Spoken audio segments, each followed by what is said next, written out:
Le chapitre le plus commun pour toutes les spécialités, c'est ce qu'on appelle l'électrostatique, en arabe appelé Kahraba Sakina.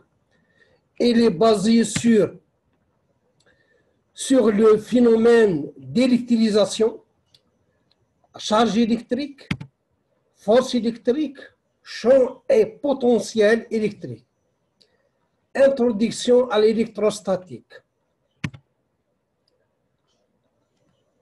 L'expérience montre que certains corps frottés, le plus utilisé c'est le stylo avec notre cheveu. Lorsqu'on frotte le stylo avec notre cheveu, on remarque qu'il y a attraction, qu'il y a des papilles, on le met sur des petits bouts de papier, on remarque que les bouts de papier s'attirent vers le stylo. On dit qu'on a électrisé le stylo. Le pouvoir attractif acquis par ces corps est appelé électricité. D'une manière générale, tous les corps s'électrisent. On dispose de plusieurs moyens pour le faire. Par frottement, nous avons vu par l'expérience la plus utilisée, qu'on utilise souvent, c'est le stylo avec notre cheveu. C'est par frottement. Ou bien par un contact avec un autre corps déjà électrisé. Ou bien en reliant le corps non électrisé à une borne d'une pile ou bien d'un générateur. Sur certains corps, l'électricité développée se répand sur toute la surface de ce corps. On appelle ce corps-là un conducteur, ou bien c'est des conducteurs. D'autre part, elle reste plus ou moins localisée aux endroits frottés. Ce corps est appelé isolant ou bien déélectrique. Le mot le plus utilisé, c'est isolant, azil.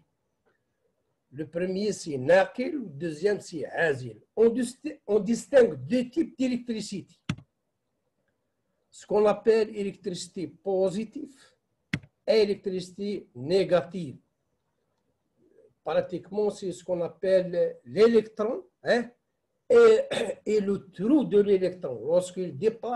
Lorsqu'on a un déplacement d'électrons d'un point A vers un point B, le déplacement constitue ce qu'on appelle le trou, bien ce qu'on appelle l'électricité positive et l'électricité négative. Deux corps de même signe. Ici, on a un plus, un plus. Lorsque vous avez un signe moins, moins, on a ce qu'on appelle répulsion. Deux corps de même signe se repoussent. Deux corps de signe contraire s'attirent.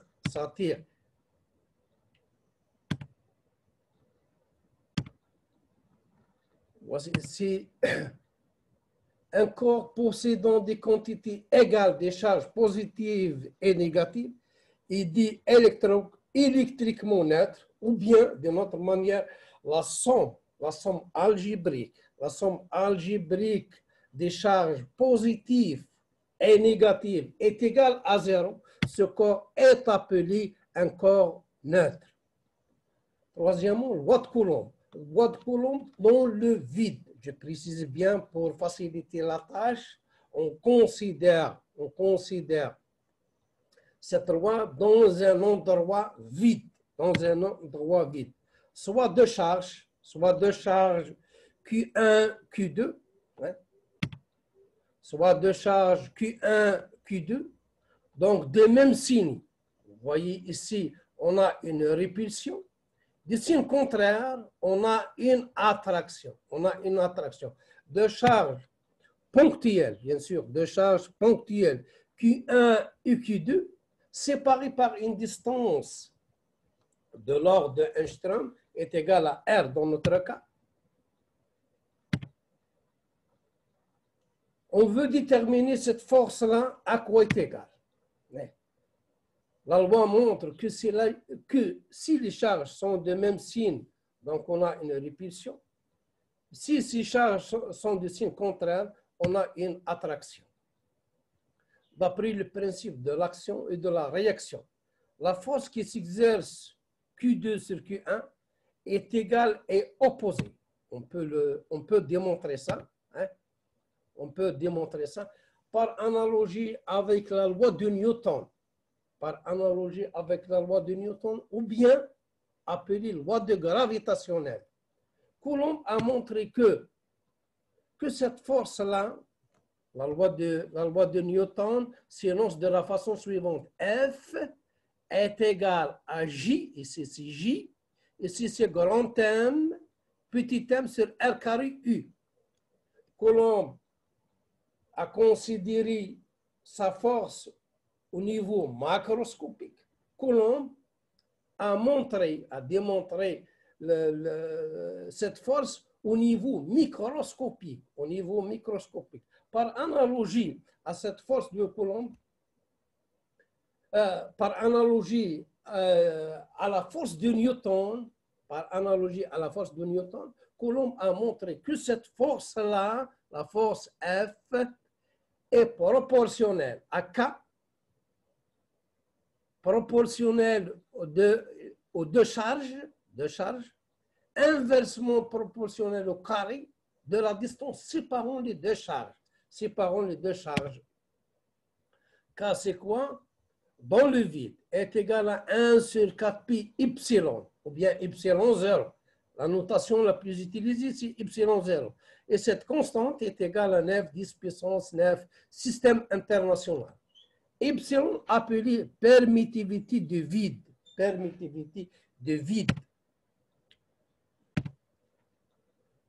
Cette force de Coulomb, elle est applicable pour des charges ponctuelles,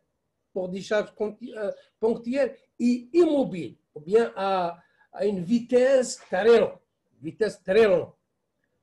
Donc, je répète, par analogie à la force gravitationnelle de Newton, Coulomb a montré que la force, cette force-là, F est égale à K, Q1, Q2 sur R carré U.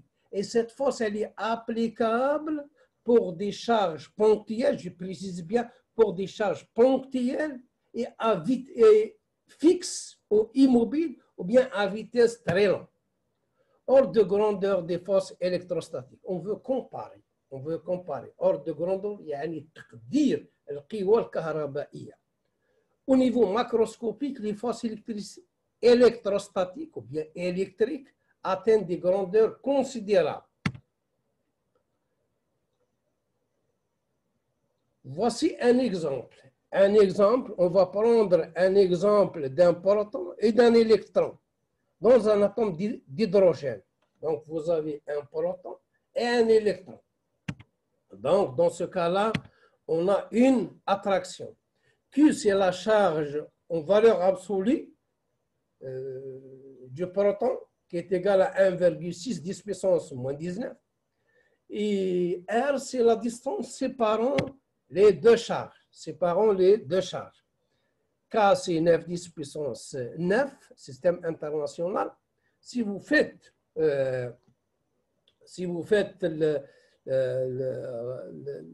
l'opération, vous trouvez que cette force F, force électrique ou bien appelée force de Coulomb. Le mot le plus utilisé là en électrostatique, c'est ce qu'on appelle force électrique. Cette force électrique est égale à quoi? 10 puissance moins 7 newtons. Ordre de grandeur, ça veut dire on veut comparer cette force à la force de gravitationnelle ou bien à la force de Newton. Toujours le cas d'un proton et d'un électron. Cette force de gravitationnelle est égale à J, 6,6 10 puissance moins 11 système SI.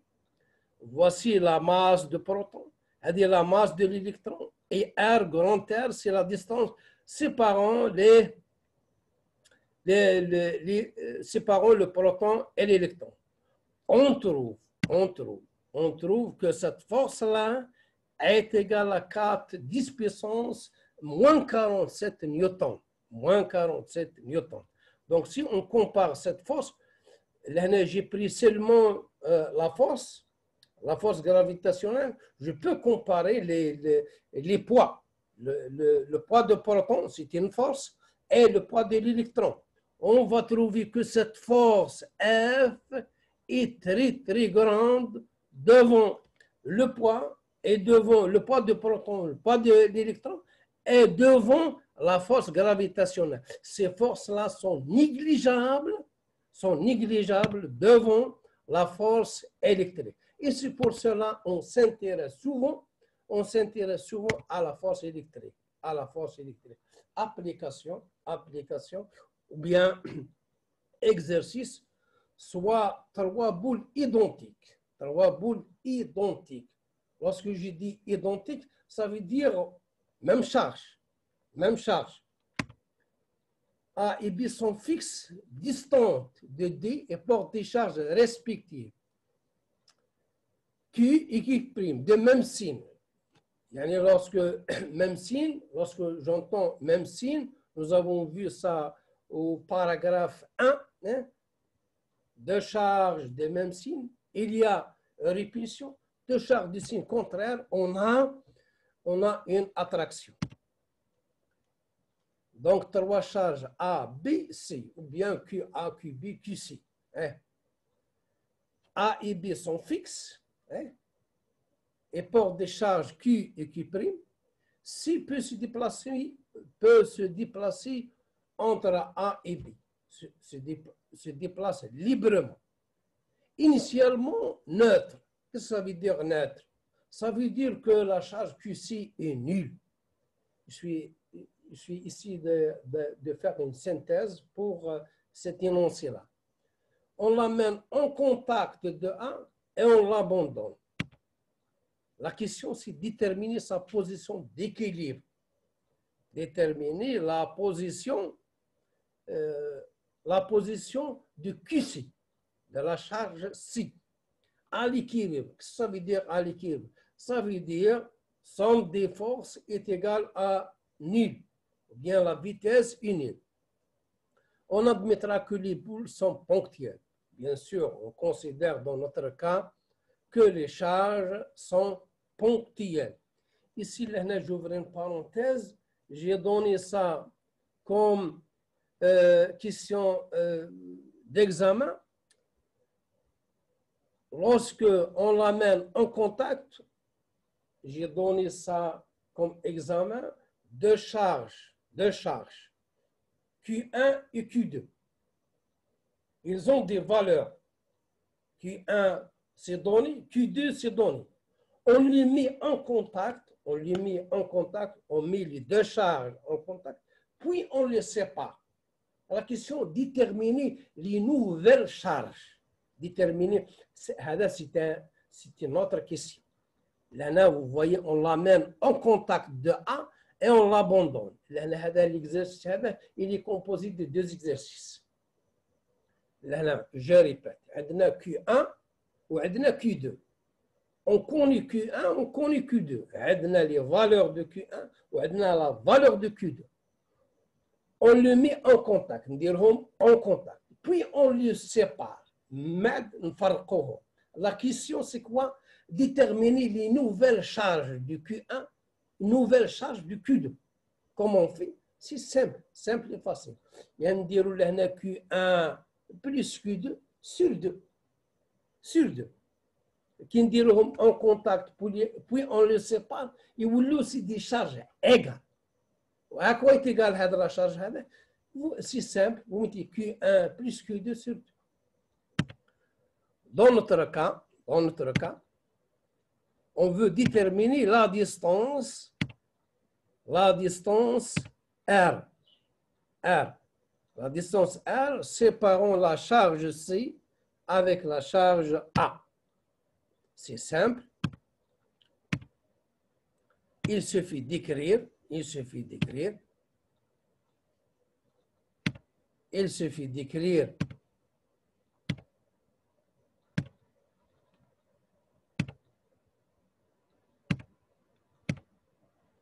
il suffit d'écrire soit R, c'est la distance séparant A et C.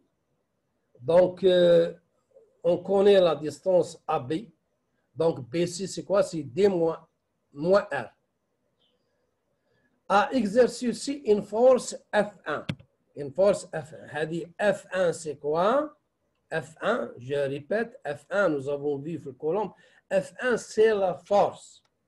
C'est la force créée par QA, par A, sur D. Sur D. Je répète, F1, c'est quoi? C'est la force créée par QA sur QC, bien sûr. Si. Maintenant, F2, c'est quoi? F2, c'est quoi? F2, c'est quoi? C'est la force créée par QB sur C. Sur C. À l'équilibre, qu'est-ce que ça veut dire à l'équilibre? Ça veut dire que F1 au module est égal à F2. F1 est égal à F2. Donc, il faut écrire c'est quoi F1 au module et c'est quoi F2. Je répète, F2 c'est quoi? F2 c'est la force créée par cette charge QB sur QC. Ou F1 c'est quoi? C'est la force créée par Q1 sur QC. Donc, vous mettez F1 au module est égal à F2. Lorsque je mets F1 sans vecteur, ça veut dire module. Donc, voici F1 à quoi est égal. Et voici F2 à quoi est égal. Vous mettez F1 est égal à F2 et on détermine la valeur de R. La valeur de R. Deuxième application.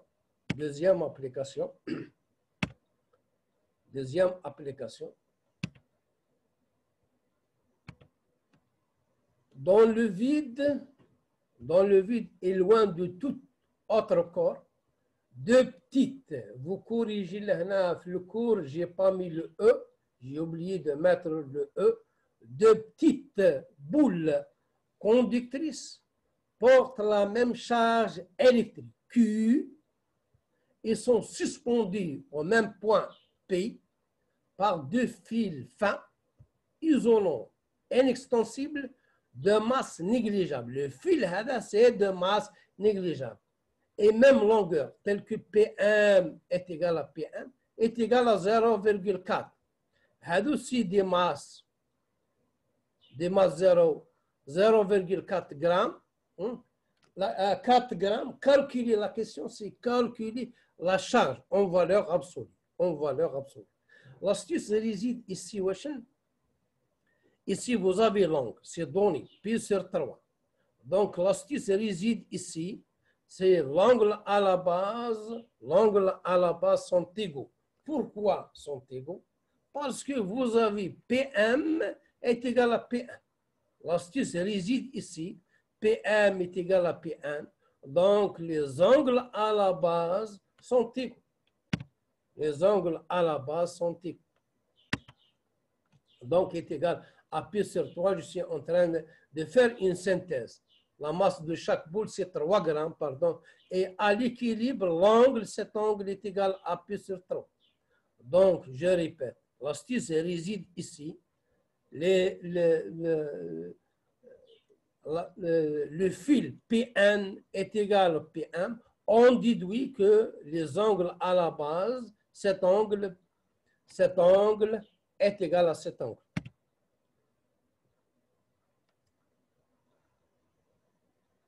La charge Q située au point M est hors repos. Lorsqu'on dit hors repos, ça veut dire que la somme des forces est nulle. Donc, je considère ici, vous avez l'axe horizontal, ici l'axe vertical. Le sens des axes est arbitraire. C'est à vous de choisir le sens des axes. Je mets la projection. C'est la même chose. Lorsque vous mettez ici votre repère sur N ou bien sur M. on va trouver le même résultat. La question, je répète, c'est déterminer la charge de Qn et Qm. Donc, vous faites la projection sur cet axe, l'axe horizontal, et l'axe vertical. Donc, des forces Fm, F, Fn ou bien Fm. C'est la tension, ici c'est le poids. Somme des forces est égale à nul, vecteur nul. Je fais la projection de Fm, Tm et Pi. Donc, voici, vous trouvez moins F lorsque je mets F son vecteur pour dire module. Voici la projection sur l'axe horizontal et voici la projection sur l'axe vertical. Et vous trouvez à partir de ces deux équations, l'inconnu c'est quoi? C'est Q. C'est Q. Hein? Donc, Q est égal en valeur absolue mj sur racine.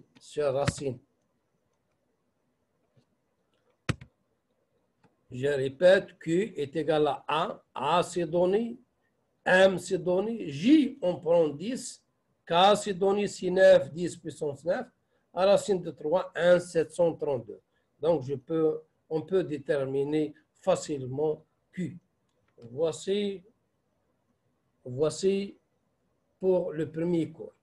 Deuxième cours, on va entamer ce qu'on appelle champ électrique. Champ électrique, c'est quoi champ électrique? C'est quoi potentiel électrique?